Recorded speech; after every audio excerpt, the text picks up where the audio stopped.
Okay, I will do it.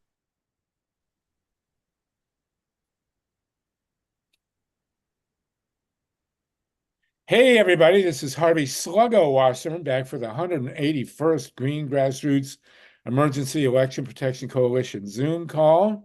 We have a really full boat today. Now that Donald Trump has placed the city of Milwaukee in the same category as Port-au-Prince, Haiti, we should be seeing a more interesting swing state election coming up. But to top the hour, we are going to be talking about Diablo Canyon and nuclear power. There's some major developments going on in California, as our buddy Paul Newman well knows. And we're going to be joined by a truly great and powerful woman, LORETTA LYNCH, who was the head of the Public Utilities Commission in California, and who really fought it out with Enron back in the day. This is going to be really amazing to have her with us. Then we're going to be talk a bit again about Pacifica, the Pacifica radio network. We're in the middle of registering for elections there. And also Camilla Reese is going to give us a bit of an update on the guide. Camilla, good to see you, the People's Guide that we're developing.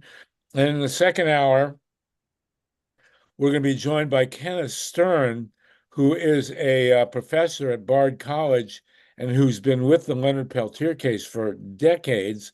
Actually, I believe took the case to the Supreme Court. So there's going to be a ton to talk about, and we're going to go. This is a deep dive now.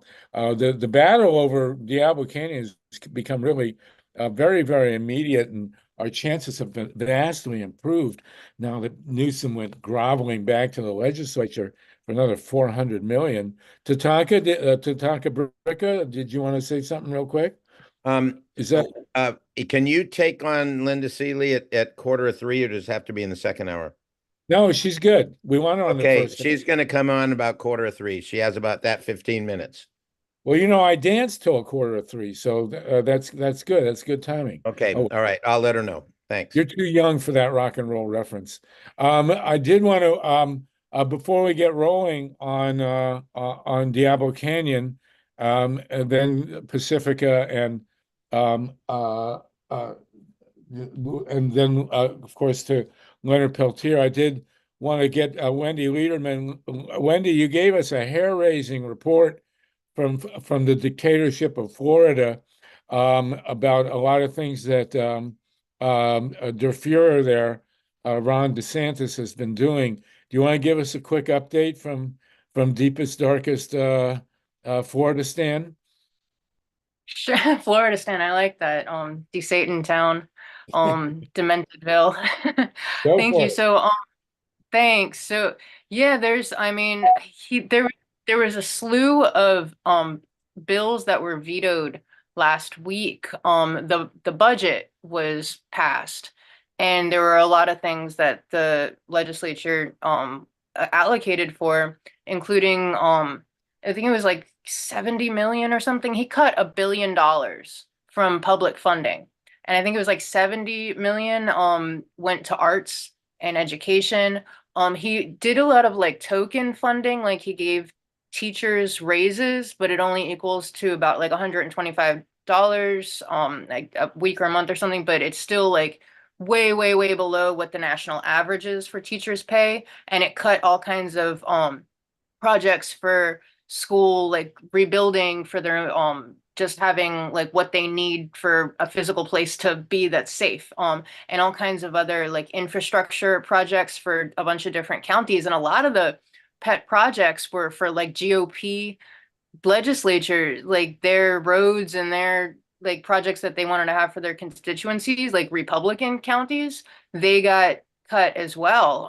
But especially like the arts funding and all kinds of things, like so all the major arts programs in the state. I mean, we're talking about like theaters, from like large theaters to community theaters, all kinds of programs, and their budgets have to be in this week. So they're scrambling, like everybody was expecting like tens of thousands of dollars for their programs for the year. They're not going to get it. There was another one that was like there was actually a bill put forth, I think like a year ago by State Senator Lauren Book, a Democrat, to have free tampons in school for girls, which is actually a really, really huge deal for a lot of underprivileged girls. I mean, if you can imagine in middle school, they're not even allowed to say menstruation in class. And now, like, so her bill was voted down, but apparently, I guess there was a bill that passed this year and it got vetoed. So DeSantis can't even let girls have like proper sanitary protection in classes. Well, he my gives like, understanding is that DeSantis wants to arrest any young woman in a school who actually menstruates. Is that true? yeah, I mean, he also has a fetish for homeless people, so he might just like want to make sure everybody's like stripped down to nothing, and then he can put everybody into these little camps that he's setting up for the homeless, where they're basically like it looks like in effect they'd be like detention centers for like if you're homeless you have to go to this place and check in. And that's another thing that I've been really wanting to touch on is the bills that were passed about a month or so ago. I mean, Florida is one of the worst states for tenants' rights. And now they just passed what they're calling squatter laws.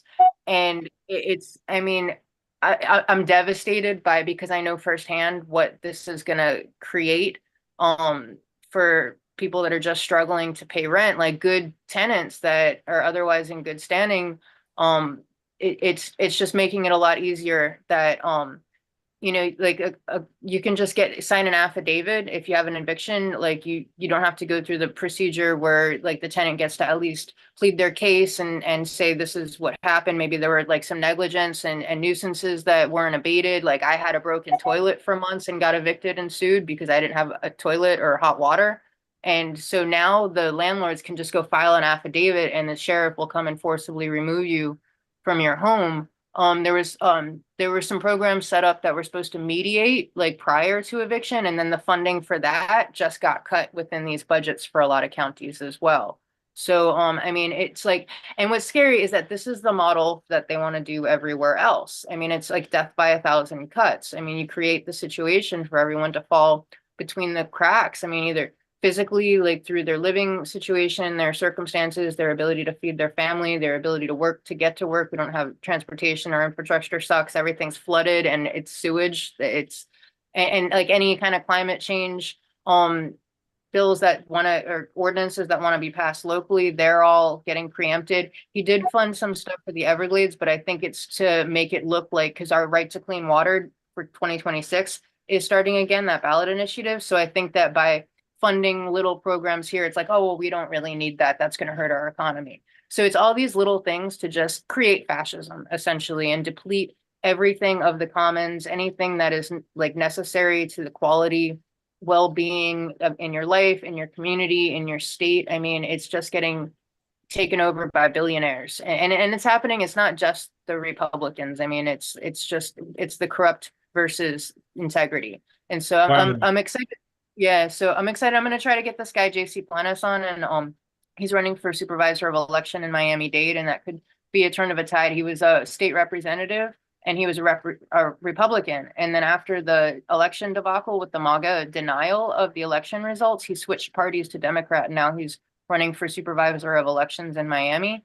And hopefully that could galvanize and maybe unite with the progressives and all the Latinos that are going to lose like their health care and their ability to even exist as humans. So it's so complicated and so much to it. But again, it's death by a thousand cuts, and it's all these little tiny bills where they're just usurping power. But it's interesting that he's like throwing his own people under the bus by cutting their funding too. So okay. yeah. Wendy, thank you for that. Harvey, I just wanted to let you know that Loretta Lynch has joined us. Yes, Wendy, thank you for that a really uplifting and report from the fall of Florida. We really appreciate it, and you as well.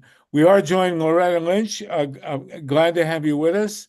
We have 32 people. We are live casting. This will be rebroadcast. Hi there, Loretta. Good to see you. And we are going to, since we know your time is of essence, we will talk later about Pacifica Radio Network, the continued need for people to join up. Loretta, you are going to be on with us in a couple of weeks on our California Solartopia show. at KPFK in Los Angeles. That'll be a week from Wednesday. And we really look forward to that. We need people to join Pacifica Radio Network. I hope you will, Loretta, and become a voting member of Pacifica Radio Network. It's $25, and then nobody else can actually offer the ability to vote in our elections. So we hope you'll join with us on that. Camilla Reese, in a few minutes, we'll also get to talking about the guide. Vinny DiStefano is with us, and at the top of the hour, we will go and talk about Leonard Peltier with Ken Stern of Bard College. But with you, Loretta, we are thrilled to have you on. We have spent many hours talking about Diablo Canyon and the state of nuclear power. You'll be glad to know that I spent 3 nights in the lovely San Luis Obispo County Jail in 1984. I was very well treated, and I recommend people driving from LA to San Francisco, if you run out of money, need a place to stay, just go get arrested at the Nuke and they'll put you up in the county jail. But but we want you to talk to the 33 people and all the live streamers with us. We understand that there is resistance now. Gavin Newsom has gone back to the legislature for another $400 million. I think, because the CEO of PG&E only was paid $40 million in 2022, that they need to raise salaries and dividends. But can you tell us what is going on now with this additional $400 million that Gavin Newsom wants, and what the state of the resistance looks like? Sure. And thank you so much for having me. I am just thrilled to be here and thrilled to be part of the democracy coalition here. How exciting. Yeah, so this is my understanding. So in August of 2022, there was what's called a gut and amend in the legislature, where they dump the contents of one bill out and pour in something else at the very last minute. So the governor poured in a many page bill about keeping Diablo Canyon alive for another 5 years, because as probably everyone knows here, Diablo Canyon's license to operate expires in 2025, the NRC license to operate. And they had made a deal back in 2017 to shut it down. And as part of that deal, there was tons of what they call community benefits, payments to the community, payments to the workers to stay on until they shut it down. And it was going to shut, one was going to shut in 24, one was going to shut in 25 when the license was up. So the governor made a deal with the Biden administration to get some federal tax money. So all of us as federal taxpayers will subsidize Diablo and many other nukes to keep running. So uneconomic nukes, we're going to get a federal taxpayer subsidy to keep running. But of course, PG&E made a deal with the governor that was not surprisingly super cush for PG&E, and PG&E wanted more. So PG&E wanted some guaranteed profits. They wanted all those profits up front. They wanted to project what the operating costs were going to be without actually having to prove up those operating costs. So as part of state law, there are all these formulas that basically allow PG&E to assert a bunch of costs and not necessarily prove them up, although there are some guardrails on that. But part of that was California was going, or PG&E plus California was going to apply for some of the federal taxpayer slush funds for nukes that were uneconomic, and then would get paid back. But what's really happened is it's taking a while for the feds to get the money out. So California taxpayers, that means everybody. That means everybody in Southern California, as well as everybody in Northern California, is going to pay PG&E our general fund tax dollars to keep Diablo Canyon alive. And as you all might have heard, there's this historic budget deficit in the general fund. And so several state senators balked and said, wait a minute, we voted on a deal at the last minute, not really knowing what it said, but we got a couple assurances. And one was the California taxpayer was not going to be on the hook. Well, guess what? The California taxpayer is on the hook. So the Senate took the $400 million payment that the governor and the Department of Finance were going to pay from our tax dollars to PG&E this year and said, no, we're not going to use general fund money for that. So the budget that was passed by the Senate and the Assembly does not have the $400 million in it. Now, that said, there's still negotiating room because they don't actually have to sign a budget till the end of the month. God knows what's going to happen. And then even after that, they could come back in August and restore the funds. But long short, it's a big win for California taxpayers, at the least, to not have to pay $400 million of scarce general fund money to PG&E for the boondoggle that they wrote into law in August of 22. God, it is so, I mean, I live in LA and I'm a DWP person and I'm about to put solar panels on my roof. And this guy, Newsom, signed the, I can never get it straight. Is it 2017? When did they actually sign the deal to shut the 2 reactors at Diablo Canyon? What's the signing date? Sure. They signed the deal in 17 and the commission, the PUC, approved it in 18. And so it was all under Jerry. The deal to shut it down, right? And that was pretty a cush deal to shut it down. But you know, everybody was like, okay, fine, we're going to pay PG&E once again too much money, but at least we won't have the lurking nuclear disaster right there. And so now, because what's really driving this is Gavin's fear of becoming Gray Davis and having a blackout. And we know that there's been a problem with blackouts because the ISO, our marketeering market, only offers energy sellers carrots and does not put out any sticks. And so the ISO market is devolving back into the rigged market that happened 20 years ago, that we fixed 20 years ago, but the protections that I put on 20 years ago have now all expired.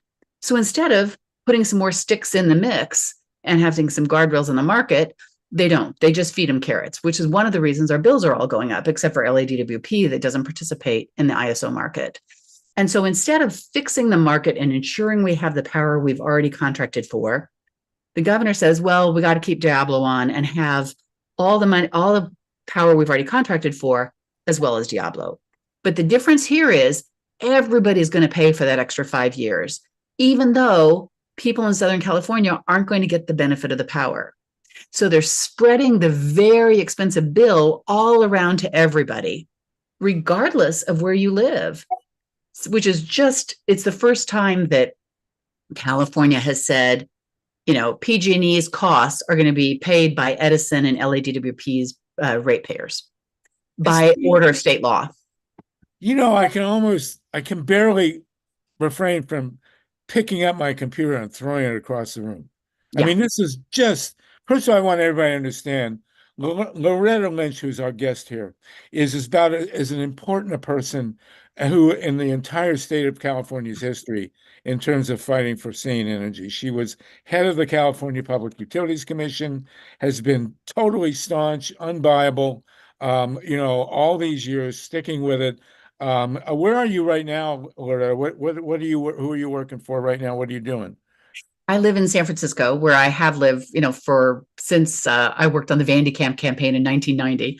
And I am a regulatory lawyer. So I actually help little environmental groups understand how to work at the PUC or at the FERC or at the Energy Commission. So it's really more of a consulting role to show them how do you dance the kabuki dance and dig through the Byzantine administrative processes necessary to make a point to your government.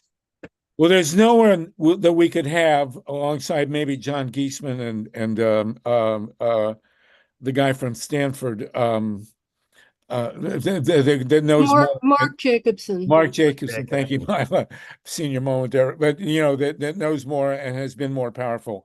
And Loretta, it's really an honor to have you on with us. And here's the deal: how do we win? How do we stop this? I mean, I remember writing vastly excited, expansive articles about the deal that was cut. It was a beautiful deal. We had the governor, Jerry Brown, the lieutenant governor, Gavin Newsom. Remember that. He signed the deal. We had the unions. We had the CPUC. We had the legislature. We had the company. We had the local governments. We had the environmental groups, except for the mothers, all signed on to this magnificent phase out. The workers were taken care of. The energy grid was taken care of. You know, we overpaid, but that's, you know, you expect to. we had a perfect glide to get Unit 1 shut this year and Unit 2 shut next year. The NRC signed on, for God's sakes. And then Gavin Newsom in 22 waltzes in, ignores his own signature, stabs the ratepayers and the taxpayers in the back. I will mention, by the way, and I'm sure you know that Cuomo cut maybe even a worse deal in New York State to keep 4 reactors open, cost us $7.6 billion at a time when the utilities were trying to shut these 4 reactors. And everybody in New York is now paying it's ridiculous. But here we are in California. And the bottom line is, well, one of the bottom lines, aside from the fact the reactors have no insurance and surrounded by earthquake faults, small details, but that everybody in New York State is paying for those reactors. And now everybody here in California is paying for these reactors. How is he getting away with this? And what is his motivation? Well, his motivation is to keep the lights on, right? Because he's deathly afraid of being compared to Gray Davis. But I would submit that the way you keep the lights on is to fix the market that has been rigged. Because if you have a hole in the bucket, you can never fill the bucket with water, no matter how much water you put in. Same with energy. If you've got a rigged market where the sellers and the energy traders, the sons of Enron, I call them, if those folks are controlling the market, well, then they can always keep us on the ragged edge of artificial shortage to drive the price up. And in fact, the ISO just voted last week to blow their self-imposed price caps this summer because they don't know how to run the damn market. So, instead of saying, hey, let's look behind the curtain and see what's not working, instead, we're over here, in the poppy fields of Diablo Canyon and throwing money at it. I would submit that the folks on this call could do 2 things. Jesse Gabriel is an assembly person from Southern California, and he is the chair of the Assembly Budget Committee. And this was a state Senate play, and the Assembly so far has gone along.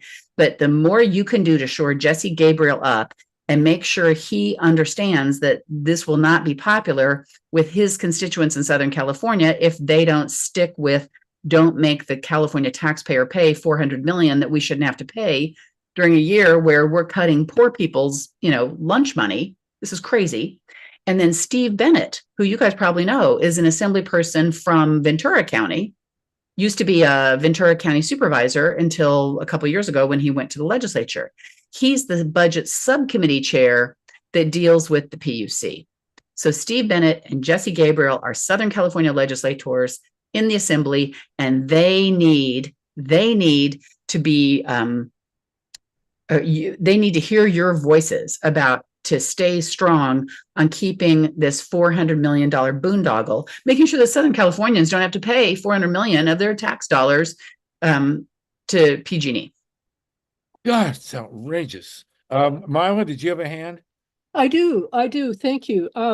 It's just so great to have you with us, Loretta. I am wondering, recently over 250 community organizations, environmental organizations, citizen activists, or citizen activist organizations all opposed a legislation that would tax every single energy consumer in the state of California a minimum of $25 a month. And so, of course, that hits hardest the people who are on low income, who don't use that much electricity. I mean, it's very uneven, and it really is unfair. Is that in addition to, would that be in addition to the 400 million? How does that play in? Does that $25 a month, does that go directly to PG&E? So yes, it's in addition. The 400 million is our tax dollars from the general fund.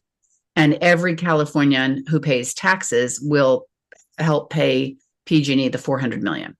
And one of the reasons that the governor thinks we're on the hook for 400 million is that they didn't ask for $1.4 billion from the feds. They only asked for $1.1 billion from the feds, but they passed a law that said that PG&E is entitled to 1.4. Whatever. But the $25 a month is, yes, it's to all residential, not business. So what's very interesting is that the rationale for the $25 a month fixed fee is that there are fixed charges, fixed costs in the system that are necessary to maintain the system. And everybody should pay not on a volumetric basis, but on an absolute basis for these fixed costs. And I would say, if that were so, why aren't businesses paying this fee? Is this fixed cost that is necessary to maintain the system only charged to residents? That is, ask them that, they don't have an answer, because that's not what this is for. This is really to kill solar in California. Yeah, Because- there you go. But because they used a bludgeon and not a stiletto, it hits a whole lot of other people that it should not hit, which are folks in urban areas, especially along the coast, who don't use air conditioning or use it less, apartment dwellers, and low-income folks. So Edison and SDG&E's low-income customers pay more than the average LADWP and SMUD customer. They pay almost double more. It's nuts. So those of you listening who are not in California, those of us in California, this is just, we're getting knifed in the back here, but this is a national situation. Number one, as I'm sure Loretta knows, there's no more critical nuclear plant in the world than the Diablo Canyon in terms of the proceeding of the industry. If we successfully shut Diablo Canyon, and the whole industry, whole nuclear industry takes a big hit. And we had this deal that was drawn up, and I know, Loretta, you were very much on the scene when that deal was being made. The deal that Jerry Brown signed to phase out the 2 reactors at Diablo Canyon was a template for shutting all nuclear reactors, because it was a very sane, very stable, very well thought out pathway to taking care of the workers, taking care of the local communities, making sure there's an energy supply, making sure there aren't blackouts, and also dealing with the regulatory realities of this plant. I mean, one of the things that people miss about what happened at Diablo Canyon is that there's a law in California called CEQA, California Environmental Quality Act, that was signed by that radical environmental governor, Ronald Reagan. And it had, a very wide range of very important safeguards for the environment. And among those safeguards was proper treatment of coastal waters. And under CEQA, PG&E, the owner of Diablo Canyon, which, by the way, has been convicted of more than 90 counts of felony manslaughter, but we won't go into that right now. So nonetheless, we got AI with us, so here we are. Diablo Canyon was in violation of CEQA. And they came and in order to get out of the violation, they were going to have to build cooling towers. And correct me if I'm wrong about any of this, Loretta, please. Don't be shy. Harvey, I think that the cooling waters had to do with the Federal Clean Water Act. Oh, is that right? Oh, I'm sorry. Right. There was something about. And CEQA had more to do with when the California Land Commission back in, I think it was 2017, extended the lease. They should have undertaken an environmental review prior to extending that lease. And Betty Yee and Gavin Newsom decided that let me just back up and say that the staff for the Land Commission initially said that an environmental review was required, and at the very last minute they changed their mind.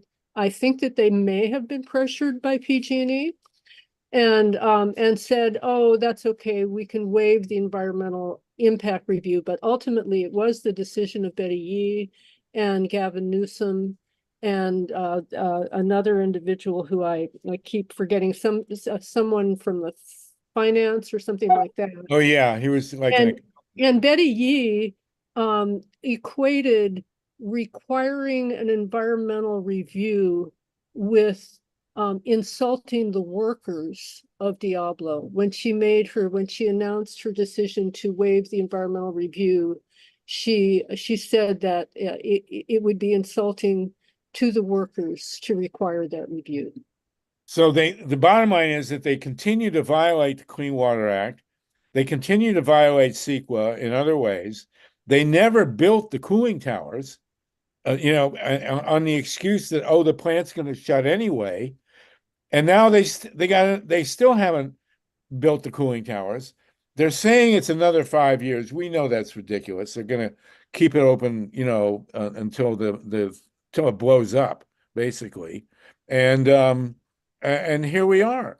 And so now, and they've also, and maybe you can speak to this, Loretta, they have absolutely destroyed the rate system in California. Now, you mentioned that they're killing the rooftop solar industry. Can you elaborate a bit on that? We do have one of the great godfathers of rooftop solar, Ron Leonard, on the call from New York.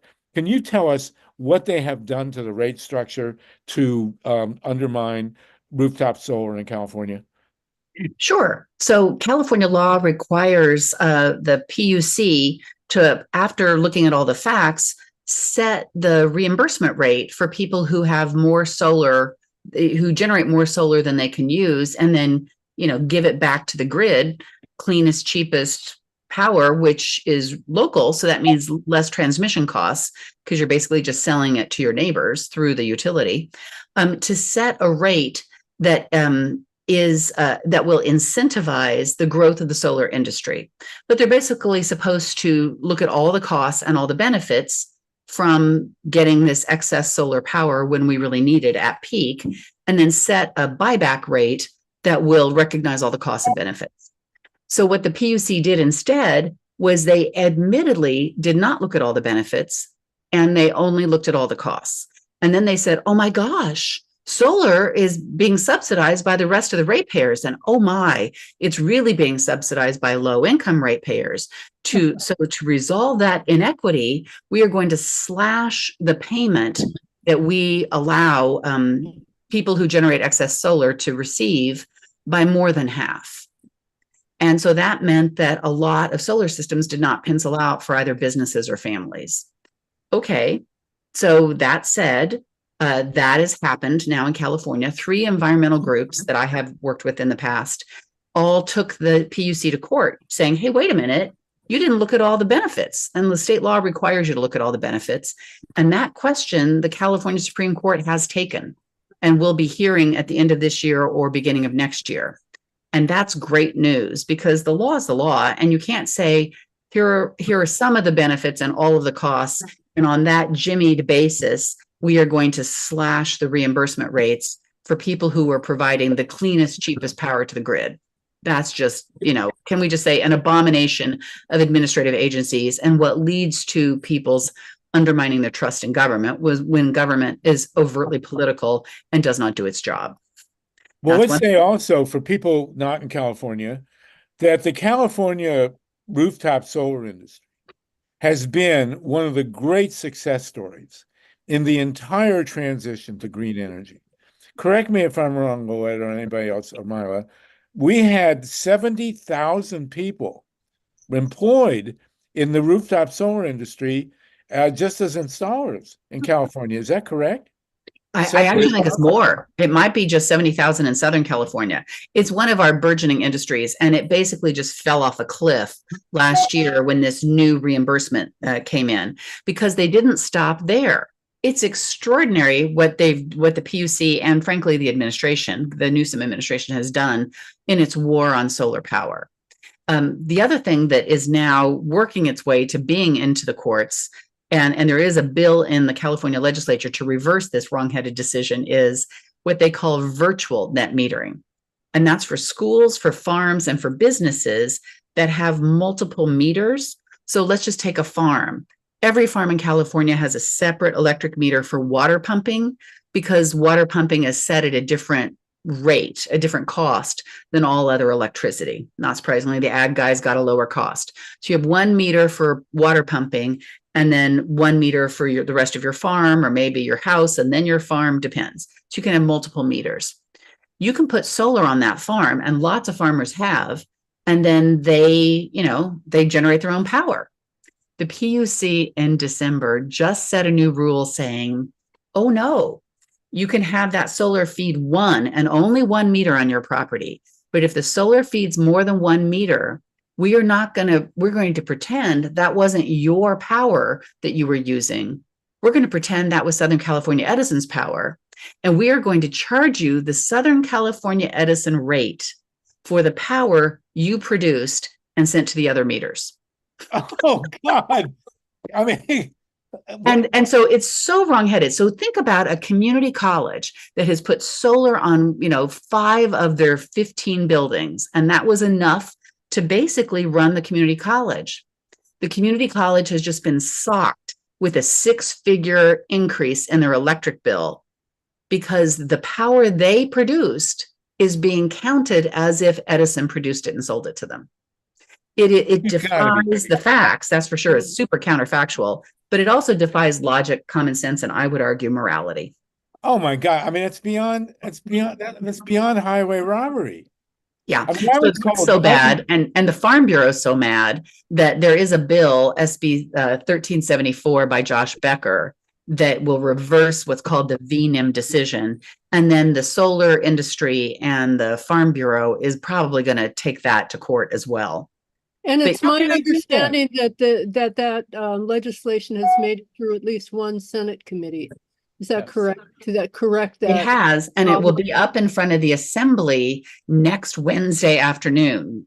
This Wednesday afternoon, June 19th.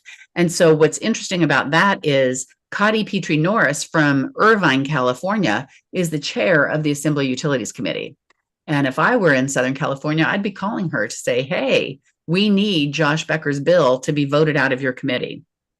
Because if not, then all schools, all farms, and all businesses that have more than 1 meter who also have solar are going to get royally screwed.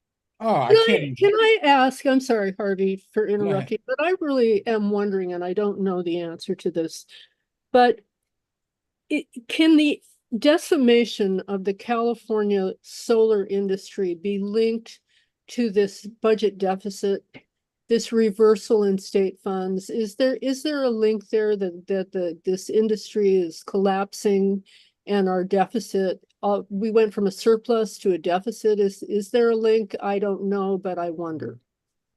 I haven't seen that link. But what I do know is the reason this is happening is because the utilities have spent like a drunken sailor for far too long. And at this point, the chickens are coming home to roost, right? California has overspent and bought every kind of energy imaginable rather than making hard choices, and have continued to throw excess profits at all of our private utilities.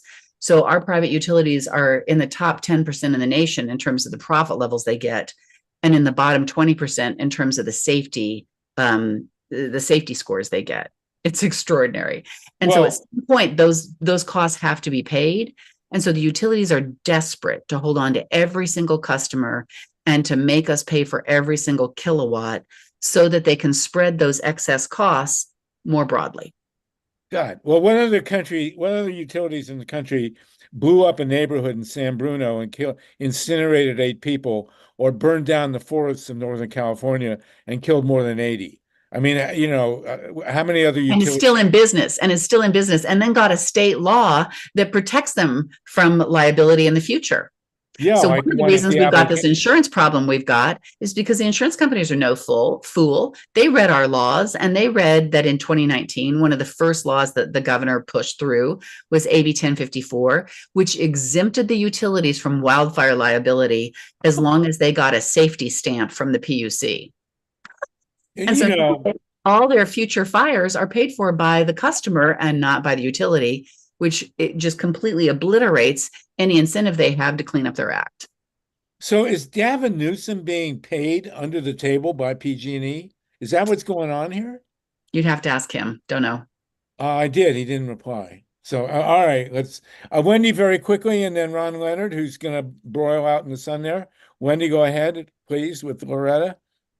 Thank you so much. Yeah, I wonder if maybe he's being threatened. I don't know, but I want to thank Loretta so much, and you're just an excellent speaker. I hope you become a regular with us and keep us posted with everything going on. Yeah, anytime, please join us.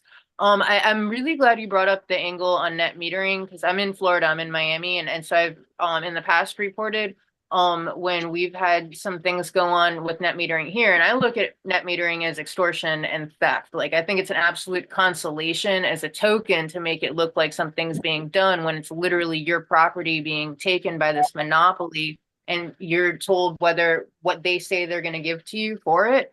And this is something that affects, like, I mean, if you have a mother on oxygen, or you have, I mean, these people, their lives are at stake with your utility companies. And I worked on I do petitions, We lost you. a ballot amendment, perhaps like a constitution. What's that? Oh, So you froze for a like a minute. constitutional. Oh, sorry. Thank you. I hope you can hear me. So I work with we work with Maya Van Rossum, who does green amendments, which could possibly be something that could be helpful. We had an initiative in Florida a couple of years ago that made it so that we could at least have a regulatory framework for co-ops. Because we don't even we can't even have net metering, and you have to or like it was, there were so many different, like any attacks that came up for any kind of solar at all is under attack here. And I would be like followed by people that worked for FPNL when I was trying to collect signatures. But really, I mean, just the fact that you guys have to beg this monopoly to give you not even a fair price for your own property is absolutely psychotic, really, that this is the way that the government works. And yeah, I think you guys need like really big billboards across the entire state saying that nuclear is not insurable. These are the statistics from the actual supply we get from renewables, and just like quick blurbs for like all over the state, and make people know, because this is fascism. Like, when you have the merger of corporate and state power, that's not a democracy, that's not free market capitalism. And even the Republicans should be understanding the fact that there's no competition in the market. So thank you. Please join us again, Loretta. Yes, thank you. Thank you for that, Wendy. And thank you, Loretta. We one thing that's very clear is that the solar industry nationwide has really become an enemy to the utility business. And California is leading the way in killing the most powerful solar rooftop industry in the country. And we strongly advocate on our California Solartopia radio show and on these calls that LA be totally powered by rooftop solar. And there's absolutely no reason it can't be. We had Mark Jacobson on from Stanford explaining actually pretty much every day now in California, at some point in the day, we get 100% of our electricity from renewables every day.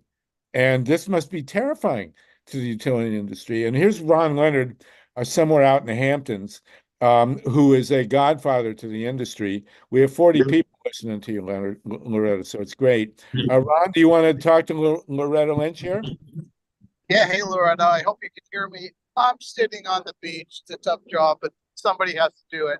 And the entire scenario that you're laying out is dripping with irony, because in that law, NEM 3, the utility claims there's a caution that the other people who don't have solar are paying the solar on your roof.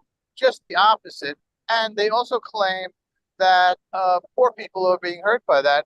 But unfortunately for them, 40% of those solar roofs, 1.8 million solar roofs in California, on low-income family houses. And the other bill that you mentioned, which is hopefully going to be voted on by the Assembly and will pass, also includes multifamily housing. If you want to get a discount on your bill in multifamily housing, you can't, because if you're able to put solar on the roof, he has to sell all the solar to the utility for 3 cents, and then the utility gets to sell it to you for a third. Hell of a deal. Well, let me tell you also, thank you, Ron. let me tell you also that at my house in the valley, um, I have enough rooftop that I can totally power my house and never need to plug in to the DWP. And I was told two things. Number one, there's no state law that says that I can't detach from the grid. I don't know if that's true or not, but then the installer told me that he can't put the panels on my rooftop, and he can't get a permit, a local permit, unless I'm tied up with the DWP. So is that the case in both cases? You're asking me? Yeah, Loretta. So I'm not sure what the rules are in DWP land, because that's, the munis are separate from the state regulatory system. But yes, you need to be either already off the grid and then you can get panels, or you need to be on the grid and you need to get a permit on the grid. But I was the first PUC commissioner in the nation to go solar in 2004, and I've just redone my house last year with anticipating battery storage. Because even in San Francisco, I make enough power to, we generate enough to be able to cut the cord, of course, if we had battery storage. And so, Wow. But yeah, at this point, you have to be on the grid to be able to get your additional solar, and at least in the private utility world. And then also the county is the county rules, and sometimes city rules as well, dictate how much battery storage you can put on your property, depending on what kind of home you have and where you live. But the big news now is that you can use your car as a backup battery. So if I get a car, and it will not be a Tesla, thank you, Elon Musk. I'm not gonna touch anything with that guy. But if I got an electric car and did my batteries on my rooftop and took it, and some vandal came through in the night and cut my cord to the DWP, I could use the car as my backup battery. Isn't that right? Yeah, you really do have to look at your peak load and how much your car battery is and all of that. But I too just bought a bidirectional EV for the exact same purpose. I want a battery and a bidirectional EV, and I want to be a person who cuts the cord, because it is outrageous how much PG&E is charging for power at peak. Some calculations, depending on where you are in California, we're paying 56 cents a kilowatt hour for peak power. 56 cents, which is at that point way the highest in the nation for peak kilowatt power during the summer. And my understanding is that, I'll get you a sec, my understanding is that when the PUC, and I don't know how they justify any of this, when the PUC did all its attack on solar, we lost 17,000 jobs. That was the estimate I've seen in the solar in the industry from the rooftop installers. So I think the solar guys have updated that to show that even more job loss is happening. how are they getting away with this? I mean, I said the same thing in New York when Cuomo did the great service in New York of shutting Indian Point, because he was rightly afraid that any accident at Indian Point would take down Manhattan and the rest of New York City. He was 100% right about that. But then he turned around and handed this giant, bailout to these 4 nuclear plants. And now we have this, the great green governor, Gavin Newsom, sticking it to all of us. I mean, here I'm in the LA DWP. I have nothing to do with PG&E. I get zero electricity from Diablo Canyon, which could send a radioactive cloud into the valley at any point in time. And they want me to pay a state tax to support this nuclear plant? That's what's going on, right? Well, they want to take money that's currently in the general fund away from all the other programs that need that money in a budget deficit year, and spend $400 million of those very scarce funds, and just give it to PG&E for profit. Oh my God. Because understand, the actual operating cost to operate Diablo will be assessed separately. All right, so we're joined by the great Linda Seeley, by the way. I'm sure you know each other from Mothers for Peace. Linda, we have Loretta Lynch with us, and you seem to be out in the boondocks somewhere, so nice to see you. I still have yet to hear. I don't believe that Gavin Newsom's primary motive is that he's afraid of blackouts, because there's no we are at the stage now where it's virtually, tell me if I'm wrong, it'd be virtually impossible to have a blackout in California now between the solar, the wind, and the batteries. You know, Oh, no, Harvey. I worked with a bunch of MIT big data guys because we had blackouts on September 14th and 15th of 2020, even though California had purchased 20% more power than we actually used on that day. The reason we had blackouts, and we went through incredible reams of ISO data to get this, was because it was a hot summer day, September for us, right? And it had been hot for a couple days. Diablo Canyon Unit 1 had gone down unexpectedly. And what happened was the ISO allowed 3,500 megawatts of in-state California power to be exported. Exported. And then one of the power plants they called on to ramp up did not do so. And we had a 500 megawatt deficit. And so because of our data, the ISO had to admit that they didn't look to see when they scheduled power, whether it was an export out of California or not. It was just first guy who schedules it gets the transmission line. So they've now changed their rules to say that California need or California load is on equal footing with request to export. It used to be if the export order came in first, it just got filled. And so the reason we blacked out in 2020 is because the ISO, knowing they were short, allowed 3,500 megawatts of California power to leave the state. That was a classic Enron move. It was called ricochet. You take the power out of the state, the price goes way up, and then you bring it back into the state. It ricochets in order to bust the price cap. So the ISO's answer to that is just to bust the price cap prophylactically. And they just did it last week. So who went to jail for that? Nobody. Yeah. If anything, it was like I was putting something in the punch bowl by showing with a bunch of MIT data scientists that this happened, because ISO said, oh, no, it was lack of planning. No, it wasn't lack of planning. It was the ISO market rules that just allowed the sons of Enron to rampage through our market. I know it happened. They dug up Ken Lay and put him in the chair and let him run the ISO to make profit. We're joined by Linda Seeley. Maya, I know you got a hand. Let me just let Linda Seeley say hi, and then we'll get to MYLA RESON. Linda, you want to say hi to Loretta Lynch? I'm so happy to meet you virtually, Loretta. I've read so much of what you've written, and what you've written has helped Mothers for Peace tremendously over the years. So big bows of gratitude to you.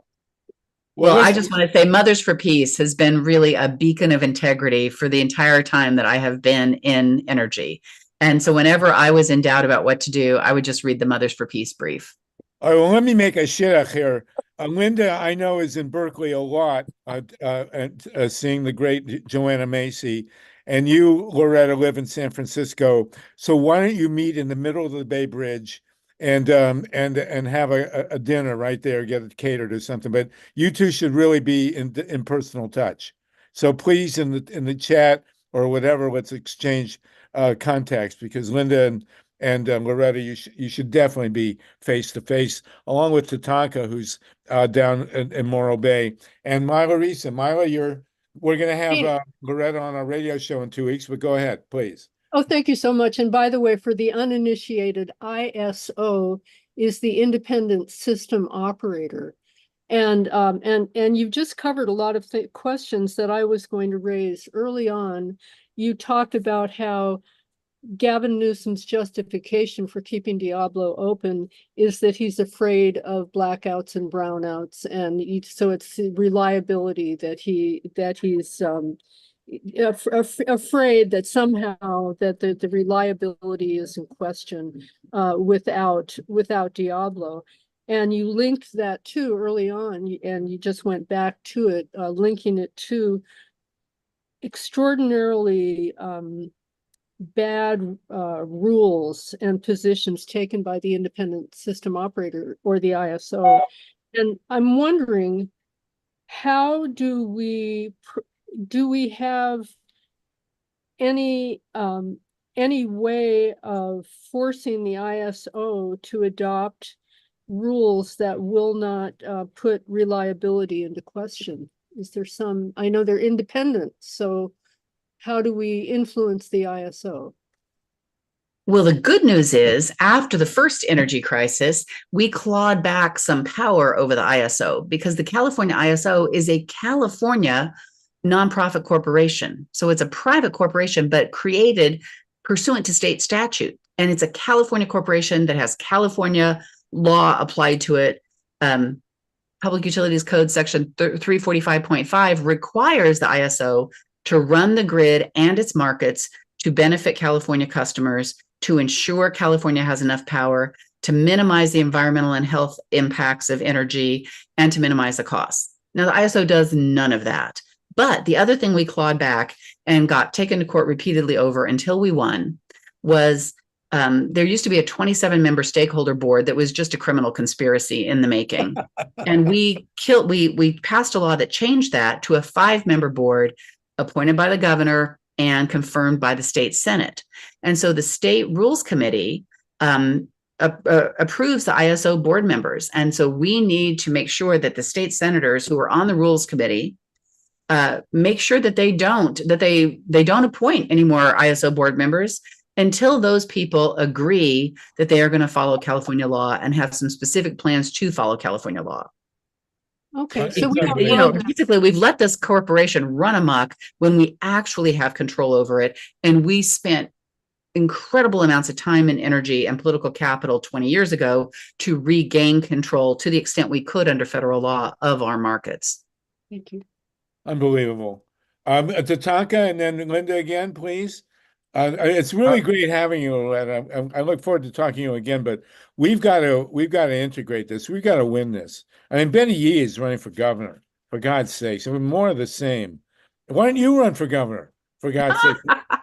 We need you in Sacramento. Let's hear what TATANKA has to say. I think it's much more interesting than me running for governor. He's actually calling in. He told me he's calling in to volunteer to be your campaign manager. So there you go. Go ahead, TATANKA. I just put my hand up when I let Linda in the call to say that she's here and put her on. So take it away. Linda, other than the fact it's another one of your throwaway lines, like, is Gavin Newsom being paid under the table? I think that's a great bumper sticker that should go all over the state. Maybe we can even have a referendum and people can say yes or no. Well, I was at a meeting in Southern California, and I was yelled at by a state senator who claims we still need baseload power. I mean, talking about baseload power is like talking about a Walkman. It's just like a completely obsolete concept, right, Loretta? Well, this is what I'd say. We have these laws that are going to transition us to 100% renewable power.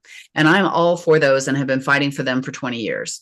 But I don't think what we should do is, we have a ton of newer fossil fuel power plants, the newer gas plants that frankly Jerry Brown went wild on, and California built 14,000 megawatts of new fossil fuel just in the last 15 years. It's just nuts. So if we just say we're turning all of those off tomorrow, that is a huge pig in the python to eat for customers. So I would suggest that we continue on the road to renewables without just saying tomorrow we're not going to use any fossil. But if we could really not build any more fossil and not extend any more fossil, like the 7 horrific once-through cooling plants that the governor, Gavin Newsom, has allowed to continue running, and also put into state law that they're required to continue running. And those are some of the dirtiest, stinkiest, most polluting plants we've got in California. Yet here we are once again. And frankly, they really hurt marine life, so much so that in 2010, the Water Board had said those puppies need to either retrofit or shut down. So they were all required to shut down by the end of 2020, and the governor gave them a new life. Oh, God. And now, and we're paying a pretty penny for these old stinky, what I call them is like, you know, they're 57 Chevys that were never maintained and they pollute like anything. And they were supposed to be junked. And then no, they not only were they not junked, but we are paying over $100 million a year to have them at the ready in case we need them during a potential blackout. So these guys are just laughing all the way to the bank. And not surprisingly, all 7 of them are now owned by Wall Street hedge funds. Ugh. Well, they're more, I would, instead of 57 Chevins, I'd say they're Pintos and Corvairs. But Linda Seeley, did you want to jump back in here while we still have Loretta for another minute? Yeah, I'd like to ask Loretta her opinion about Diablo. I understand that you can't turn off all the gas-fired power plants in California today, but what about shutting down Diablo Canyon today? And would that be too much of a burden on the grid? We maintain that it could be shut down today and that it would be just fine. And Linda, as you know, you know, because you guys participate at the PUC, absolutely we could shut that down because the PUC has been planning since 2018 for replacement power. And they ordered the utilities to go buy replacement power. And they did. And so here we have bought replacement power for Diablo as if it's going to shut down by 2025.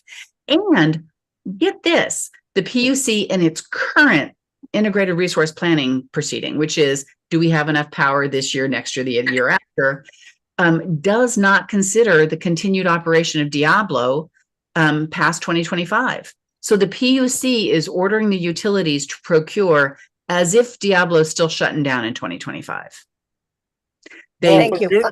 From your lips to dog's ears, as we say. I mean, you know, and my understanding is that based on the plan that was signed in 2017, that the expectation of supply and a backup from renewables and from battery technology has far exceeded what the calculations were made on in 2017. Absolutely. And the governor just put out a press release last month touting the fact that California now has 10,000 megawatts of installed battery capacity. 10,000 megawatts.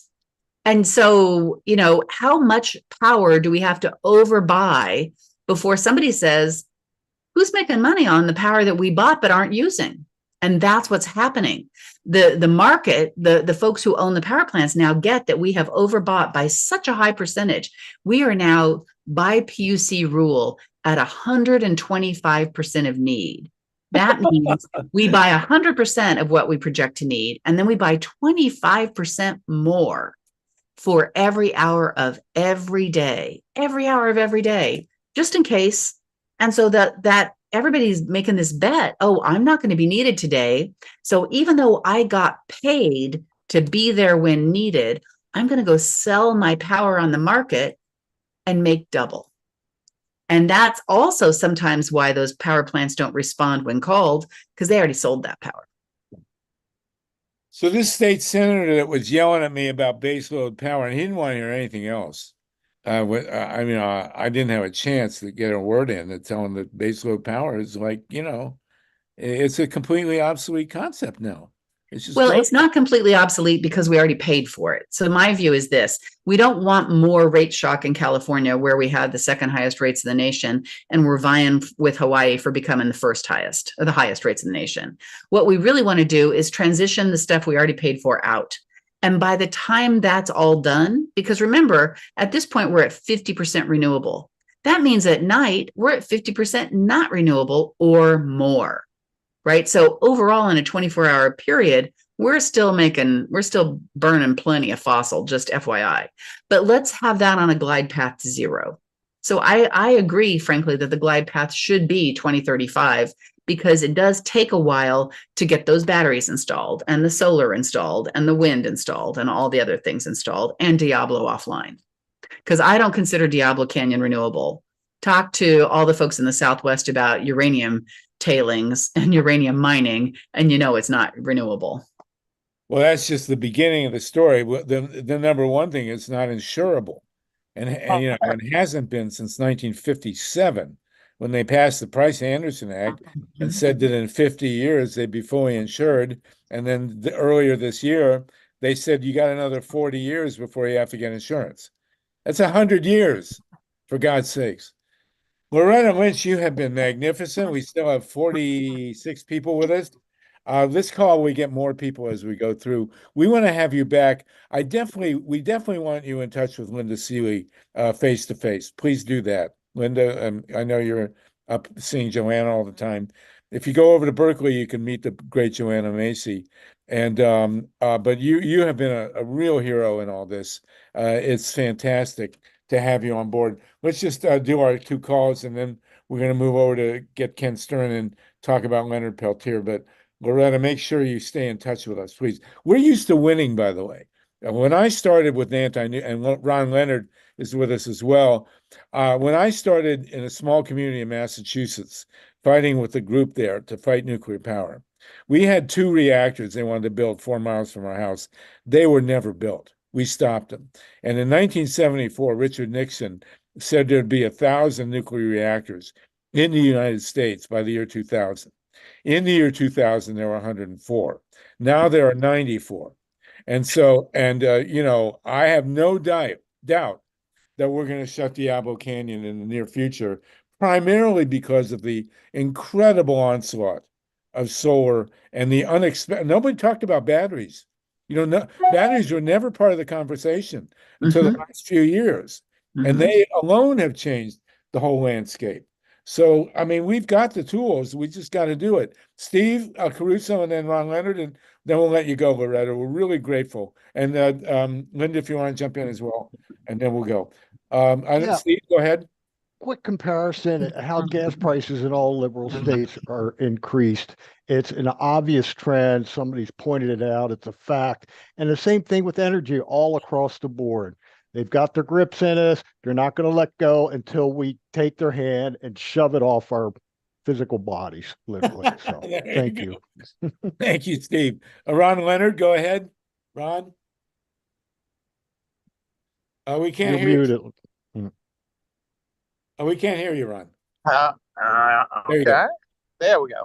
So what you're saying is music to our ears, and you're certainly breath of fresh air. Pardon my double times. But what we are seeing in California is not only a theft of services, but it's a mismanagement of services. One of the glaring examples last year, when we reached 110 degrees in California, the law said the batteries that they had in California for this exact purpose had to be drained when the electricity prices reached $1, which they did at 2 o'clock in the afternoon. And of course, the peak load was at 7:30 at night. What served the entire grid, or saved the entire grid, was the 1.8 billion solar roofs, some of them with battery systems. And you think that they would have learned their lesson the first time they made that mistake, but actually it happened twice. So go for Ron, it. Yeah, but Ron, my understanding about that was that the battery owners were waiting to hit peak price, right? Because we have this price where we price cap. And so as soon as they hit $2,000 a megawatt hour, $2,000, can you imagine the batteries discharged? Why? Because there was no rule against it. So we all paid a pretty penny to buy battery storage for when solar declines. But the battery guys had no rule to wait. So as soon as they could take their money and run, they did. And what has the ISO done? Nothing.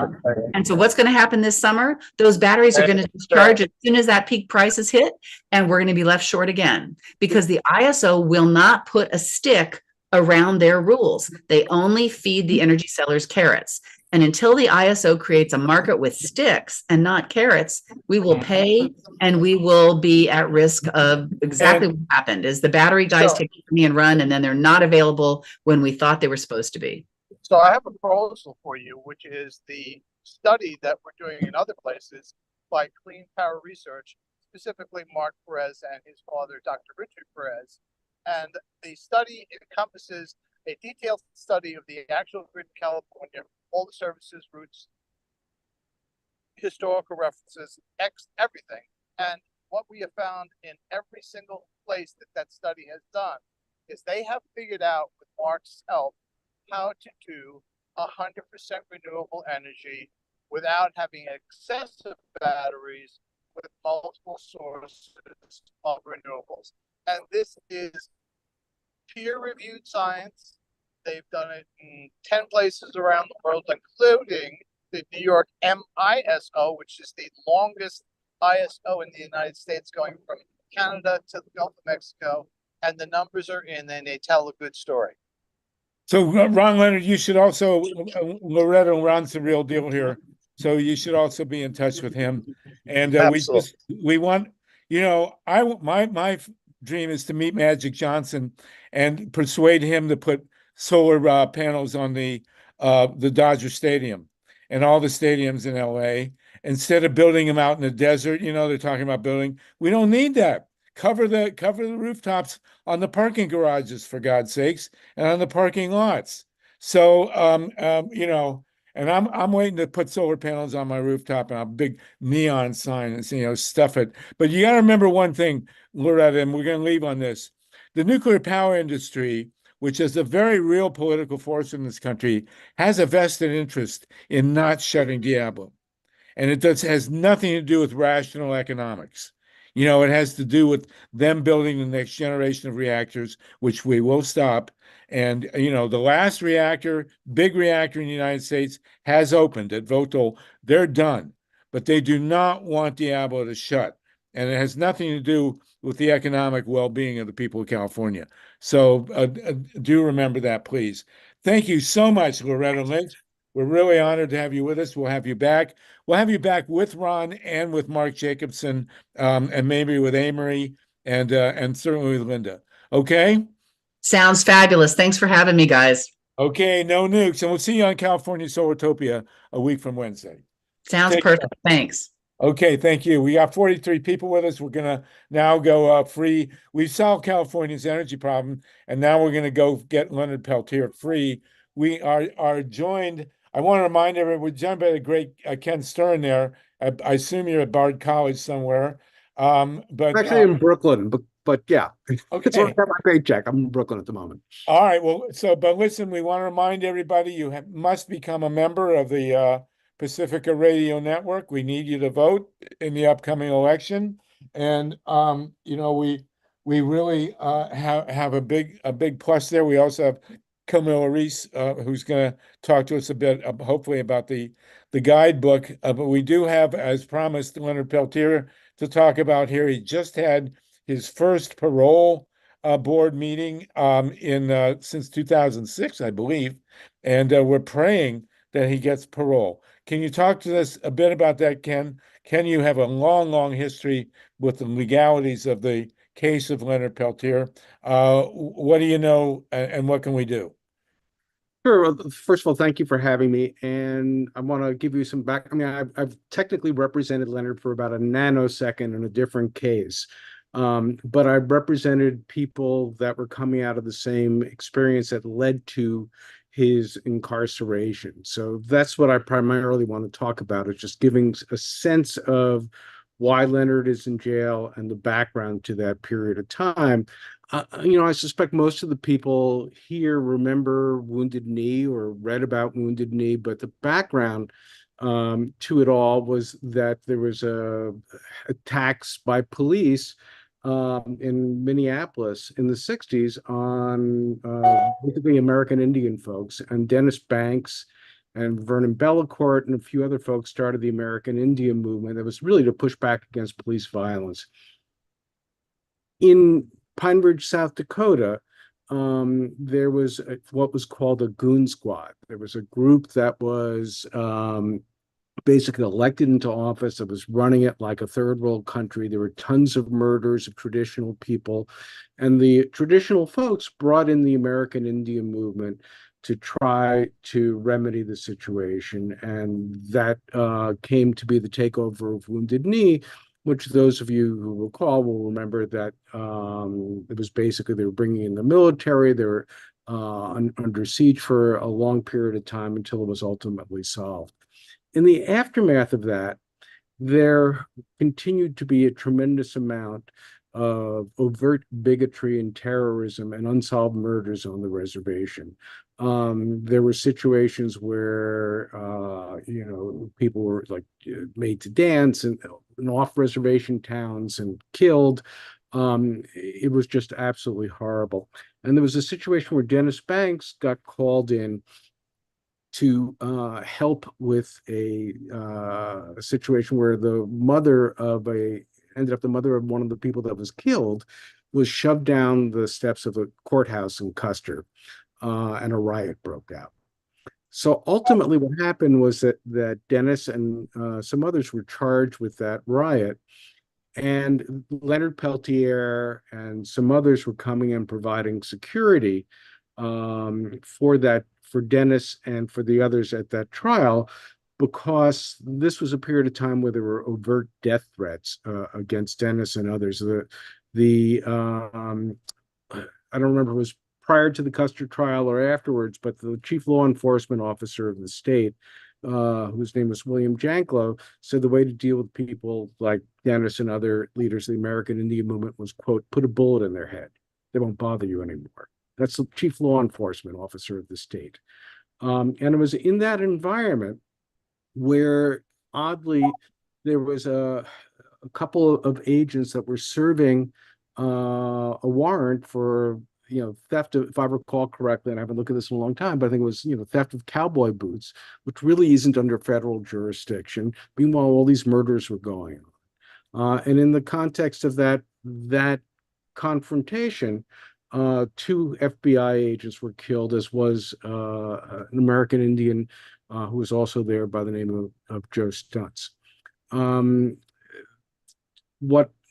The way I started getting involved, and I wrote a book about this called Loud Hawk, the United States versus the American Indian Movement, is a few months later, in 1975, Leonard Peltier and Dennis Banks and a few others were underground because they were afraid for their lives.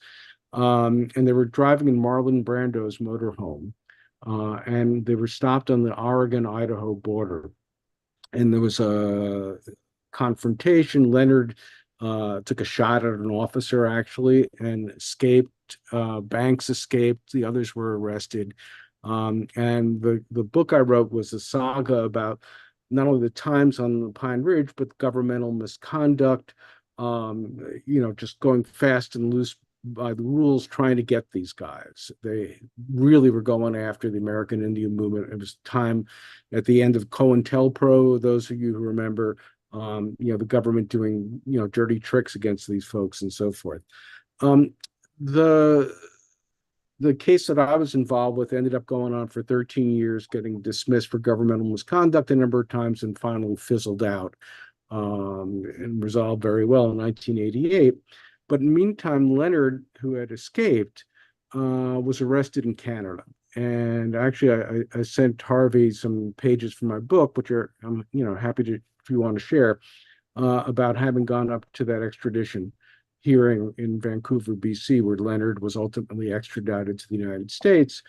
It was a travesty. It was based on what later came to be shown as perjured evidence provided by the FBI. And unfortunately for Leonard, the fighting of the extradition made it so that he, wasn't back in the United States when two other folks, Dino Butler and Bob Robidoux, were tried in Cedar Rapids in the summer of I forget if it was 76 or 77. But they were acquitted, and they were acquitted for the shooting of the FBI agents on the basis of self-defense. The Judge McManus let this in. Bill Kunstler was one of the lawyers. Lou Gurwitz was one of the lawyers. Did a great job for these guys. And Leonard probably would have been acquitted had he been part of that trial.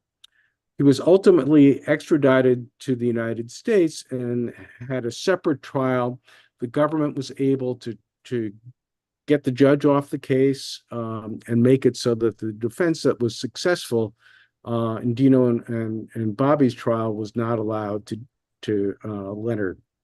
Leonard, basically went through a lot of appeals. All that was denied. And then he's serving life sentences for this. The argument for letting him out, aside from the fact that he's a very powerful symbol for a lot of American Indian folks, is in the background. I mean, clearly, I was arguing at the time before all his appeals were exhausted that if it was a case clearly that he should have had a new trial. It's an unfair trial, in my opinion. The case for for getting a parole or ultimately clemency or commutation and so forth, I think has evolved over time. From the government's point of view, this is the killing of 2 FBI agents. And it was at a time where the allegation is they were basically executed, that one of them basically was pleading for his life, saying, I have a family, and was shot. So I never expected the government to agree that no matter what, no matter how old Leonard got, no matter how infirm he got, no matter how unhealthy he got, no matter what his position was for American Indian folks as a symbol, they were clearly going to oppose it. The other thing that's sort of changed over time is Leonard's now in his late 70s.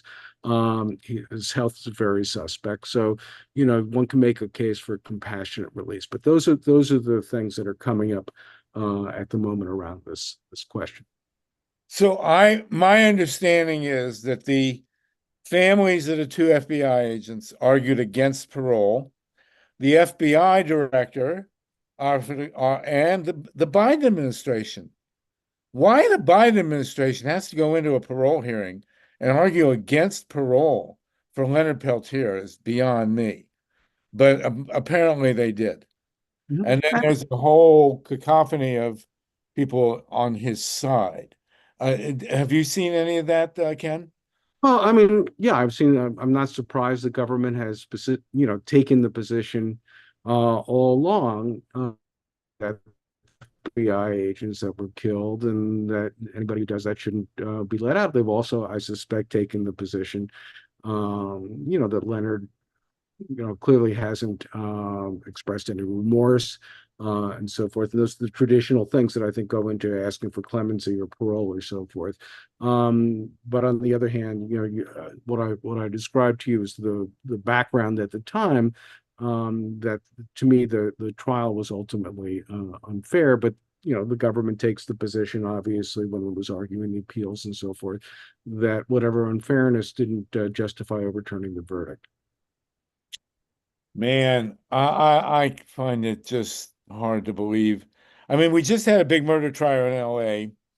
A woman is driving down, very wealthy woman is driving down the street, racing apparently her boyfriend in their sports cars or whatever. She hits 2 young boys and kills them, who are crossing the street. She was convicted of murder, not just manslaughter, murder, and given 15 years to life. And clearly she did it. No one ever doubts that she did it. And meanwhile, Leonard has been in prison for 50 years. And why the Biden administration would go in there and argue against parole? I mean, it's one thing to not issue a pardon, but to argue against control? I mean, my God, that's insane. Does anybody, is Vinny DeStefano still on the call? Does anybody want to jump in? What can we do, Ken, to exert any kind of public pressure to get this parole approved? Well, that's not my area of expertise, but I would say, the Leonard Peltier has had since really the 70s a defense committee. There's a link to that, which I sent to you, Harvey, for folks that they're organizing. What I would, suggest is if people want to see pressure exerted to work with the people that are spearheading that effort. And there are some, I think there's a judge involved and some others that have been very much part of the effort to free Leonard. And again, I think also having a better understanding of what he means to people in the American Indian communities become a symbol. So in some ways, it's more than just about him. And also, again, to me, that the whole matter is not divorced from what we were seeing, in the 70s. I mean, the overt racism that I saw when I was working on that case as a law student and as a young lawyer, going to South Dakota, was startling, and the amount of violence, that was not only against AIM folks, but their supporters too. There were attorneys that were attacked, and so forth. So, that's part of the background to this whole question. Amazing. Vinny DiStefano, who is working, more than full time on Julian Assange. What have you got with Leonard Peltier? Well, what I'd say is go to the Amnesty International website because they have wonderful actions. You can write to the parole board, as I did as I've done multiple times, and you can write to the president. And I think that this is such a miscarriage of justice. Even some of the prosecuting FBI agents are calling for him to be released because there is certainly a reasonable doubt. But I think calling your congressmen, calling your senators, and of course, writing to Joe Biden to demand that he parole or pardon him. It's just unreal. TATANKA BRICCA, you work regularly with the indigenous community? Yeah, and I also was one of the founders of Amnesty International West Coast, so in touch with Jack Healy and just talk with Danny Sheehan. So how he figured this out is not important, but here's something actionable we can do. So the parole board only wanted one person speaking. They could have had the U.S. attorney speaking. They could have had the local bishop speaking on behalf of Pope Francis, etc. So Nick Chilton was there, Lakota leader. There is a parole board possibility of a woman who's been nominated for parole by Biden. Schumer has not called her nomination to the floor. There's only one senator, I believe, that's opposed to her. But because of that one senator, he has not called it to the floor.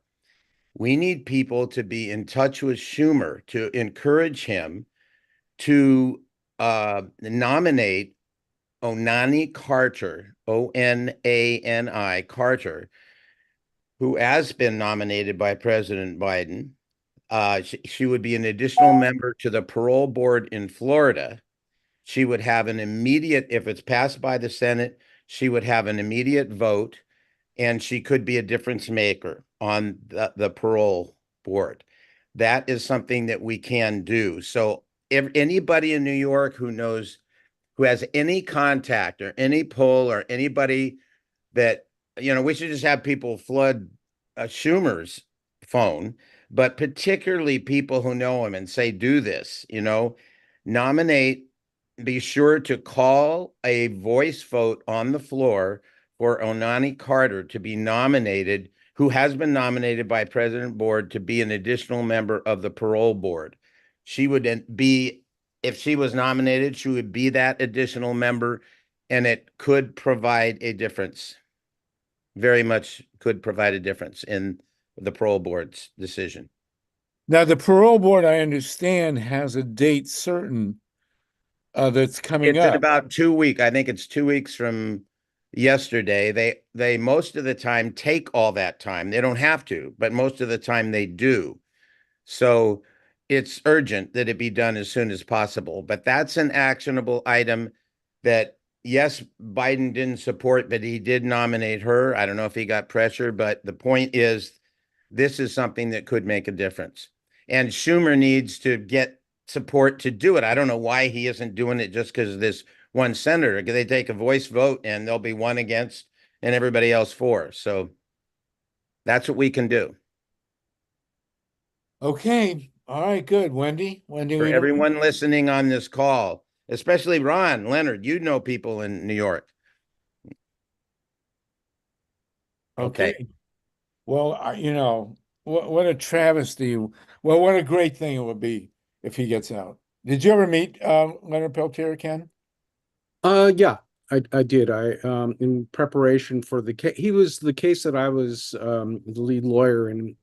he was one of the original co-defendants, but the FBI basically felt, or the U.S. attorney felt that they, it was sufficient they had him on the two life sentences, and they didn't want to bother transporting him back to Oregon for trial. But in preparation for the trial, which actually it never came to trial, it was kept getting dismissed for government misconduct and then coming back. But I did go out and meet with him. Yes, I did. Harvey, I just want to say this is not a difficult thing. All he needs to do is call for a 5-minute, 5 minutes of debate, call a vote on the floor of the Senate for Onani Carter. That's all it is. And he can do that. He can do that any day starting tomorrow. Wow. And then she'd be immediately on the board and she could vote on this? She would be immediately on the board. She would have been confirmed by the Senate. Yes. And who's the senator that's opposing her? I don't know. Okay. All right. And raise your hand now if you want to jump in on this. Wendy, go ahead. Wendy Lederman.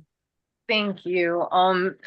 I'll try to be quick. I have a couple of points, but on Tatanka's point, it's a really good one, Tatanka. It'd be great if there was a template that could be sent out with the contacts, but I know that there's a primary happening in New York right now. The vote is on June 25th, so it's really important people vote for Jamal Bowman. I just want to say that, but that might be incentive for people that might be running in local areas to pressure Schumer and to get on that train, perhaps if they're looking for votes, which has already started.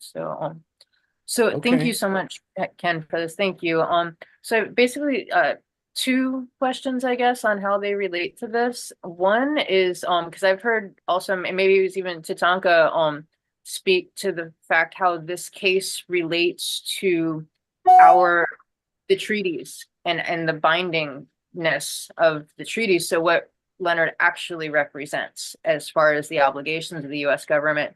And then also the second part, how it relates to what's happening with the cop cities that are popping up. There's 69 of them planned, and this it's happened in light of the George Floyd protests. These are all to suppress dissent and urban uprisings. In New York, they're planning one for Queens right now, $200 million facility. So I know that these seem kind of separate, but the fact that we have these treaties and then we have people that are just trying to protect what's right, and more militarization of the police and incarceration. Thank you so very much. Sure. Let's see if I can, answer those two things for you. I mean, the background to the treaties is really fundamentally important to all the American Indian folks that I've met over the years, whether they were from Pine Ridge in South Dakota or from the Pacific Northwest, where some of the AIM defendants that I was representing came from. The basic idea was that when, these Indian folks in different parts of the country were, conquered, they, signed treaties that were the law of the land with the federal government that preserved certain rights for them. In the Northwest, it was fishing rights, particularly, as long as the river shall run, they should have a right to fish.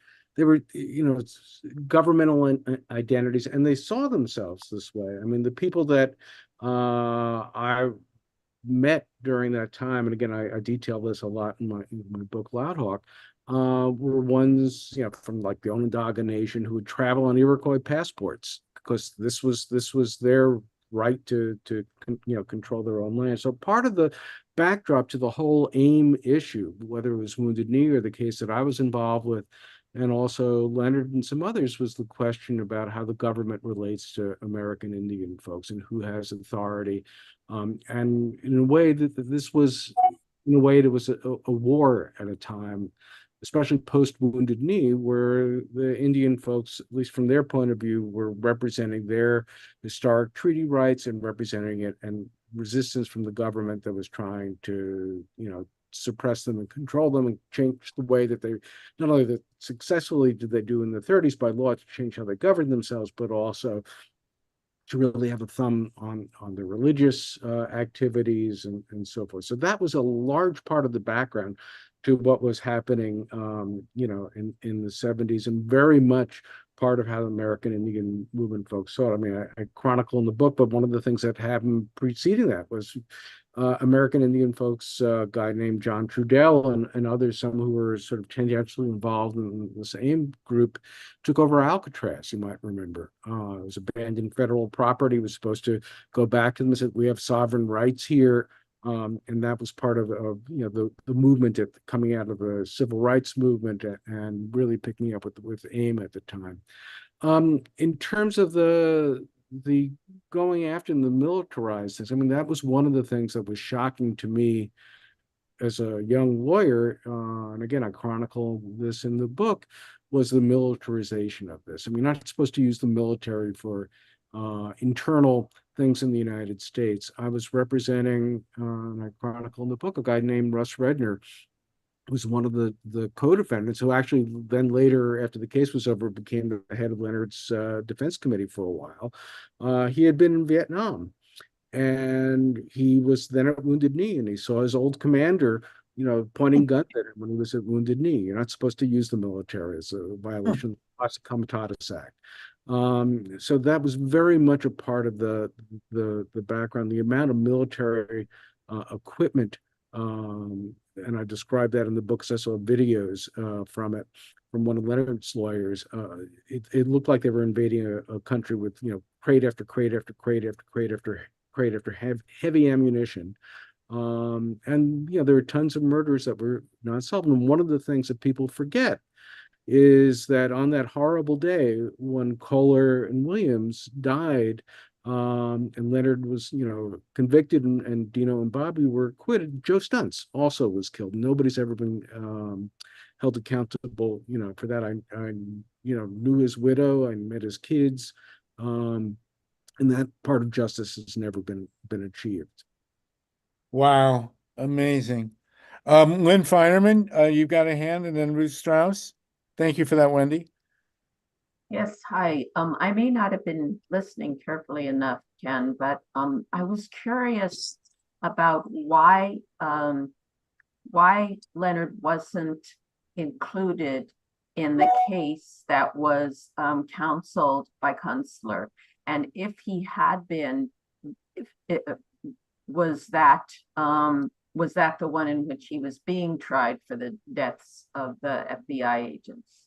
Yeah, great question. So, it's impossible to say for sure, but the chances are, since Dino and Bobby, were acquitted in that case on the basis of self-defense, if Leonard had been included in that, the probability is, his case was similar enough, as I understand it, that he probably would have been, acquitted too. The reason that he wasn't is that he had fled on November of '75 from Brando's motorhome and was, a fugitive still, and then was arrested in Canada later in, early '76.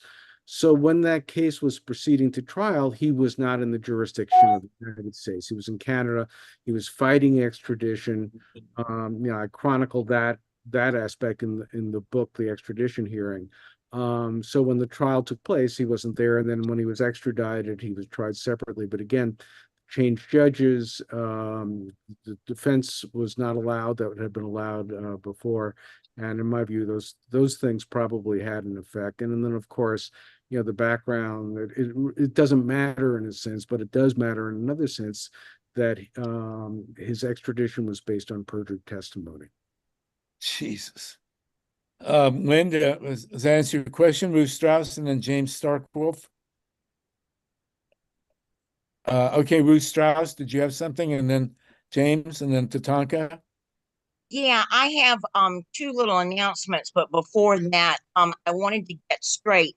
The action that we're supposed to take is to call Schumer's office and tell him to make Onani Carter, I think her name was. Yes. Part of his parole board.